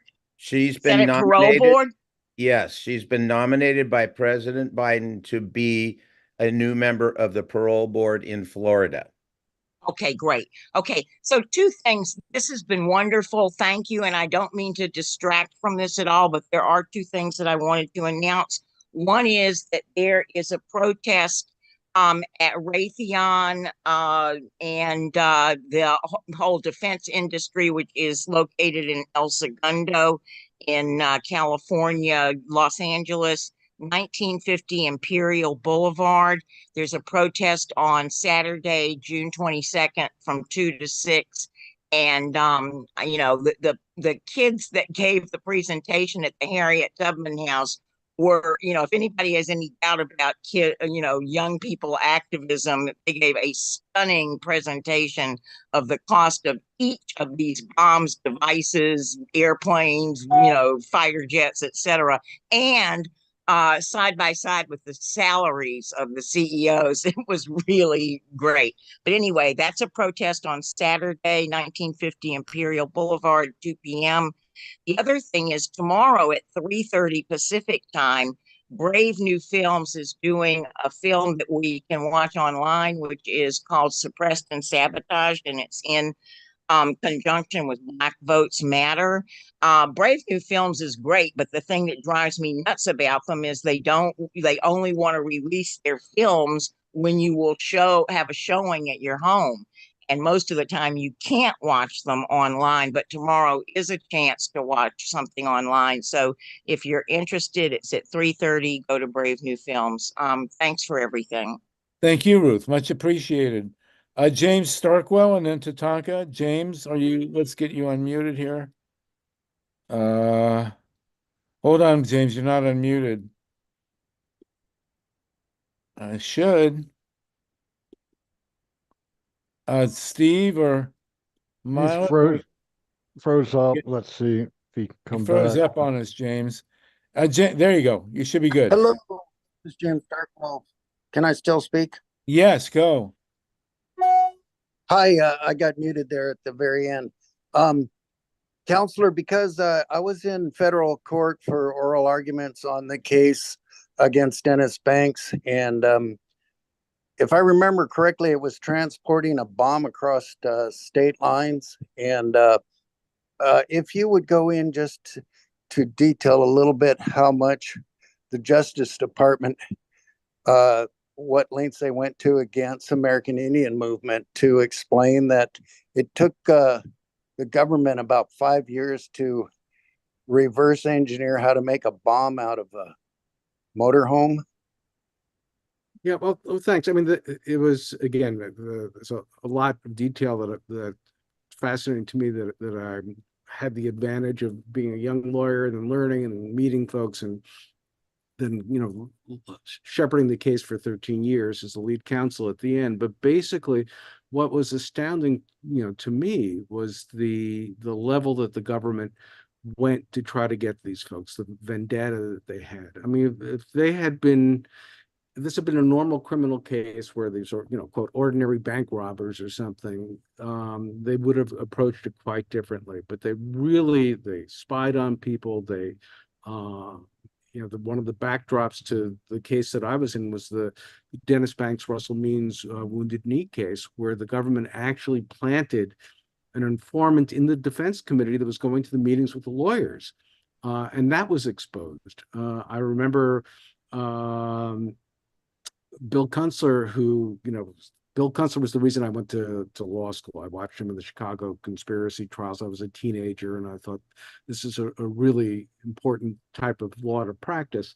And it looked like a fun thing to do. And so I got to know Bill, and he was describing at that Wounded Knee case where witnesses were sequestered, and there was an FBI agent testifying, and Bill saw the door opening and closing behind the judge to his chambers, and went and opened the door, and FBI agents were illegally spying to find out what their colleagues were testifying to, and plopped out into the courtroom. In my case, there was evidence hidden. There was also a question of a stolen briefcase from Dennis Banks. I mean, the charges were basically transporting guns and dynamite, but they destroyed our ability to test the dynamite. And some of you may remember, at the Panther 21 case, it was fake dynamite that was government supplied. We couldn't test it because it was all destroyed. And the government had been warned in other cases in the Ninth Circuit not to destroy evidence, but they did so anyway.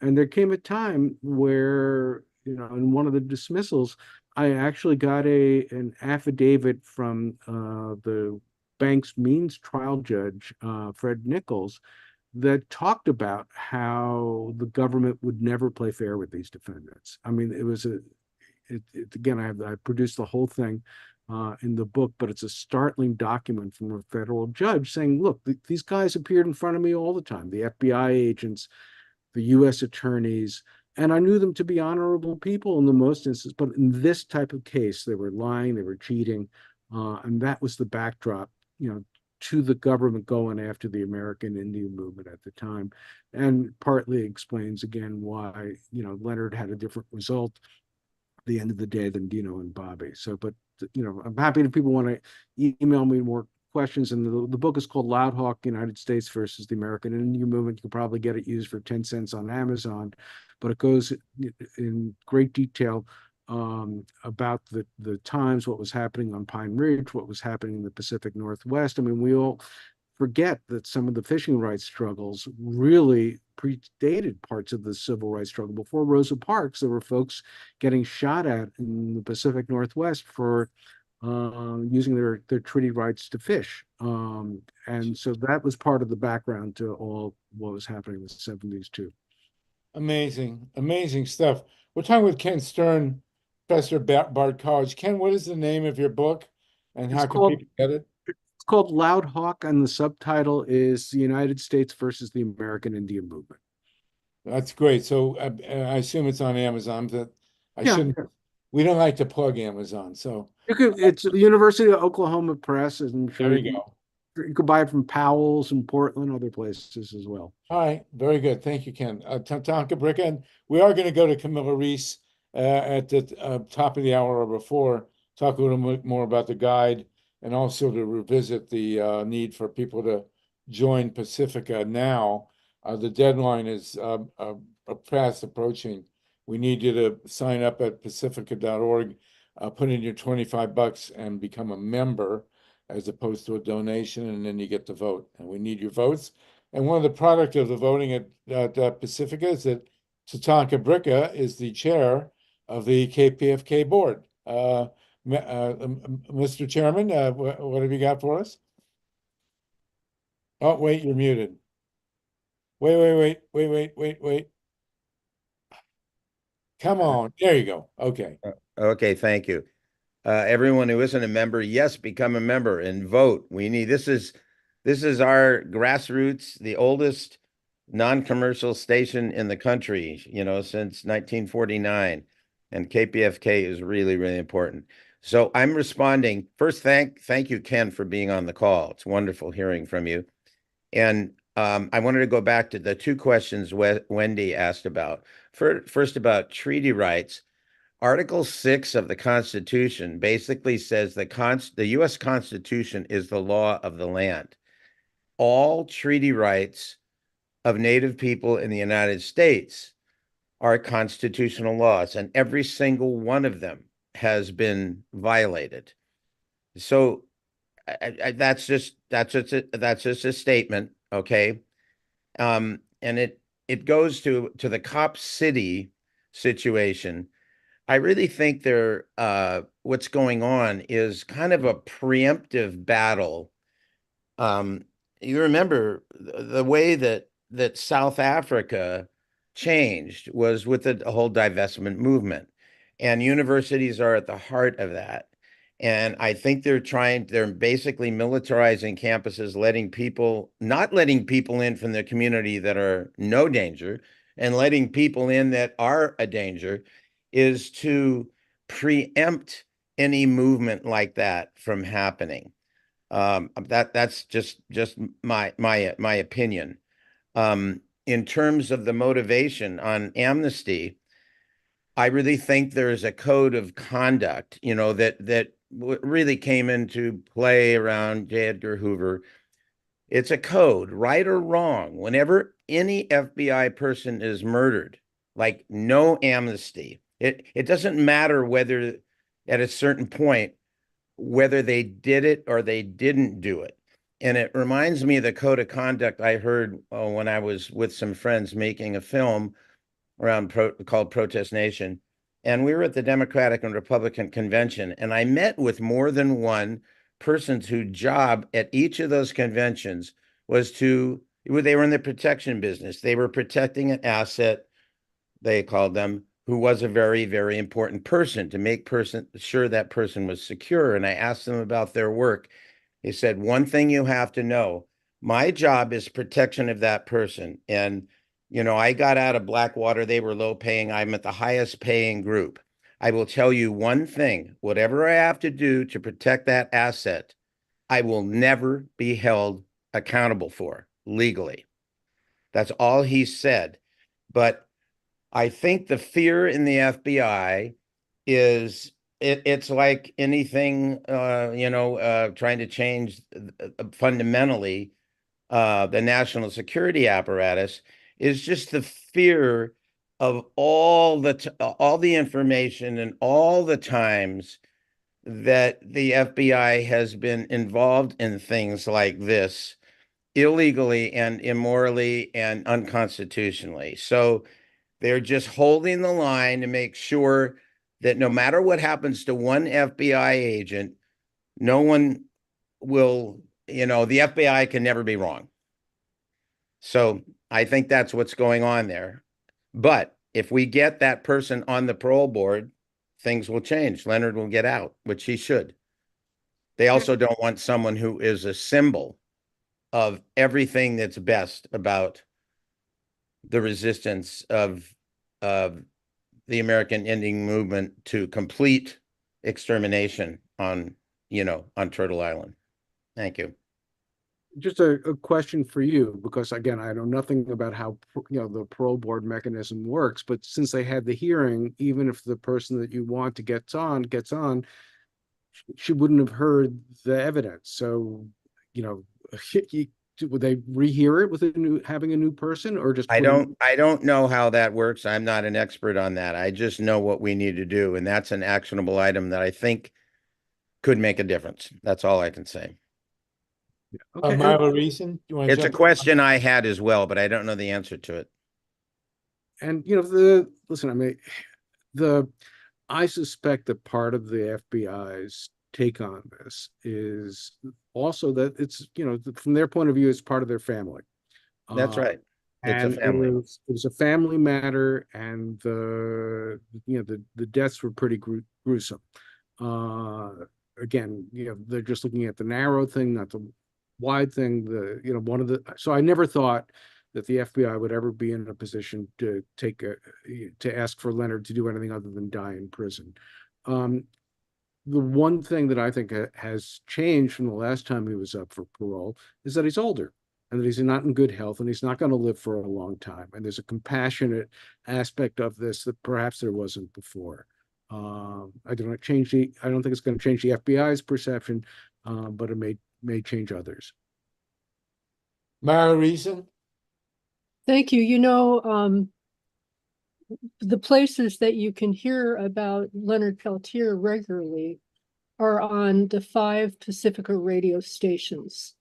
It started with KPFA in Berkeley, KPFK in Los Angeles, KPFT in Houston, WPFW in Washington, D.C., and WBAI in New York City. About a little over 20 years ago, Pacifica embarked on an experiment in media democracy.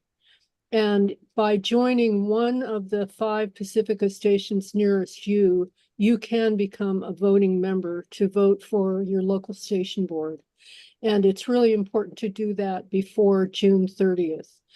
So if you just give money to Pacifica, you won't actually become a voting member. You have to join the radio station nearest you. And you can go to newdaypacifica.org, and right at that website, you'll find links to the Pacifica station nearest you. And please make a point of contributing a minimum of $25 and becoming a voting member. So and I'm going to put something up on the screen for people to see. Well, I thought I would, but I'm not seeing it now, Okay. so never mind. I'll try to find it and put it up. Well, remember, it's New Day Pacifica, NEWDAY Pacifica, and there you can get guided to how to register and who the candidates are and stuff like that. newdaypacifica.org. Thank you for that. Still have Oh. 35 people with us here. Ken, I wanted to ask, while we have time, and I appreciate Camilla Reese sticking with us. We do want to talk about the guide in a minute. Vinny, do you have anything to add about Leonard Peltier in terms of Julian Assange? Has anything come up lately on Julian that might run parallel with Leonard Peltier? Well, just the overall perversion of justice that we've seen. The difference between Leonard is he's been going through this for 50 years, but the same kind of slow motion torture and perversion of the system of justice has occurred in both cases, and it's just reprehensible. And so I would emphasize again, letters to the parole board, letters to the president, calls to your congressmen and senators to have this travesty of justice undone before it is too late for both of these individuals. I might also add, against my better judgment, I have once again moronically decided to run for the KPFK board.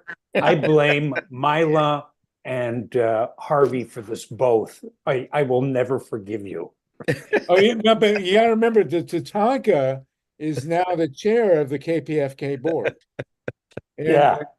our meetings come with free marijuana, and you know. Well, I'm already there then. The only thing is, will I be able to throw any chairs in any of those meetings as has been done in the past? You can, in fact, throw chairs, but they're all zoomed, so you want to avoid hitting your computer. But they are good. They are good. Ken Stern, is there anything else you want before we go to? No, I appreciate the opportunity. As I mentioned to you, Harvey, I have to have a hard stop at 7. I'm actually, one of the things I'm doing this year is we have an internship program where we send students to work with NGOs that focus on hate one way or another, and 3 or 4 of them are actually refugee students from either Afghanistan or Russia and Ukraine. So I have to pay attention to them at the top of the hour. Well, please do, and thank Dave Saltman, my buddy from Ann Arbor, for bringing you with us. It's a great connection. We really appreciate it, and you know, we have two people here who are on the hook, and you know, Leonard and Julian, and we're hoping we'll be able to celebrate their release. So, Jim Starkwell, did you want to say Starkwell? I don't know if Ken left, but I just A couple minutes. that the FBI, you know, I don't think has ever had any accountability for sending 2 agents shooting into an armed jumping bull camp in the midst of the biggest civil war since the North-South War. And you know, is there any accountability they've ever had? Not that I know of. And you know, I saw the site. I mean, I document that in the book too. The amount of the caliber of the shooting in the jumping bull house. I mean, I remember starkly looking through the hole in the wall to see the outside. Obviously, it was months afterwards. But no, again, you know, to me, the knowing Ida Stuntz and knowing her kids, and there's no accountability for that death at that same day, and that troubles me deeply. And I want to mention, I was a part in 1968 of an organization called Liberation News Service, and we were definitely infiltrated. This is one of those conspiracy theories that we know 100% know is true. And J. Edgar Hoover personally signed off on an article that was circulated about the our news service that was completely false and really designed to cause disruption. And nobody from the FBI ever stood accountable for that. So TATANKA will give you the last word before Ken's got to jump. Yeah, I just want to thank Vinny for running for the board. You know, I didn't strong arm you. You know, I wanted you on.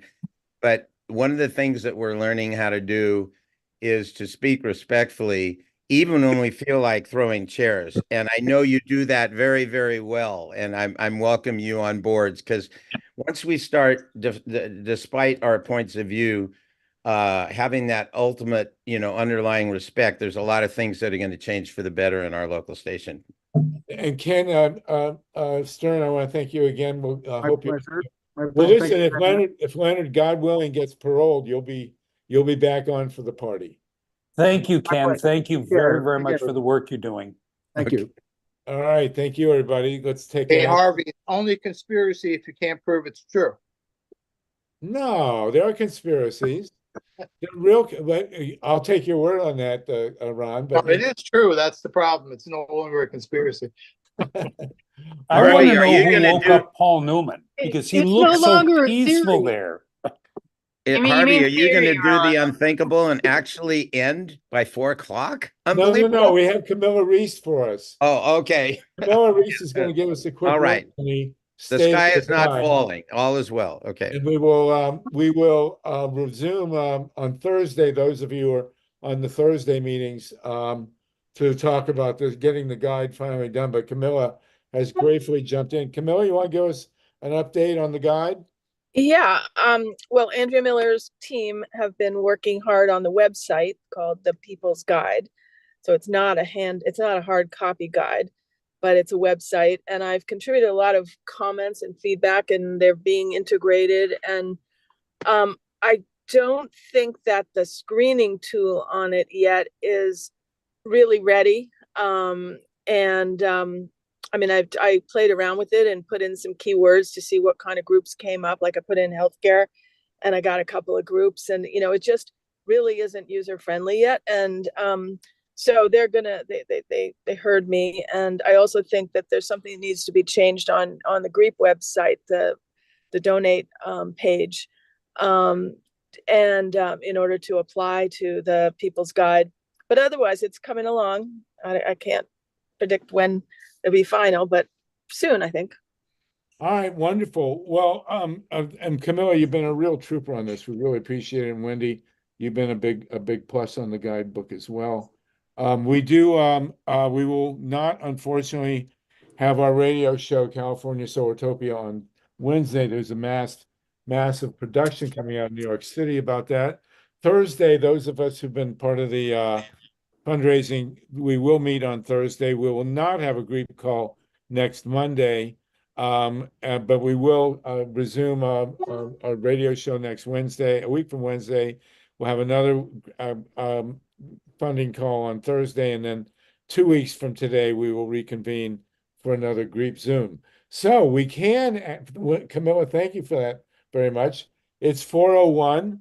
If you guys want to go toke up early, please do. I will, in terms of conspiracy theories, I will tell you that the Mexican War, the Spanish-American War, World War I, maybe World War II, if you believe the Pearl Harbor theories, certainly the Gulf of Tonkin, the murders of Jack Kennedy, Martin Luther King, Robert Kennedy, all products of conspiracies, 100% true.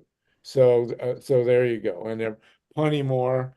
Certainly the Iraq War, maybe 9/11, you name it. But here we are. Listen, this is Harvey. What's that? Hi, it's Camilla. I have just one more thing I want to say, that an idea has come up, and I'd like to get people's feedback on it, as a way of promoting this website, the People's Guide, is to create some little videos of real stories of people who have lived in other countries under totalitarian type regimes, or descendants of those people, that can talk from a human, place of what life is like, and how important democracy is. And I was just thinking it could be a great idea to direct people to the site so that they can become more engaged with all the ideas that are presented on the People's Guide site. I agree with you 100%. That's one of the reasons we have Wendy reporting from Florida to, a totalitarian state. So no, but foreign countries, what do people think? I mean, if they could probably be clipped from the news, they probably don't need original interviewing, but could be put together into little videos as a PR approach. Yeah, to promote democracy. I really, really like that. That's terrific. And Camilla, it's really great to have you on the case with us. I greatly appreciate it. Wendy too, and Tatanka, do you want to give us a report and then All I want to say, Harvey, is that Wednesday is Juneteenth. And if you have the opportunity to get together with your African American friends and join a Juneteenth, it's really wonderful, wonderful celebration. I agree entirely. MYLA? Yeah, I want to underscore what you said 100%. There are theories about conspiracies and there are proven conspiracies. And we know that especially the rich and the powerful conspire all the time to steal everything they can that's not nailed down, and to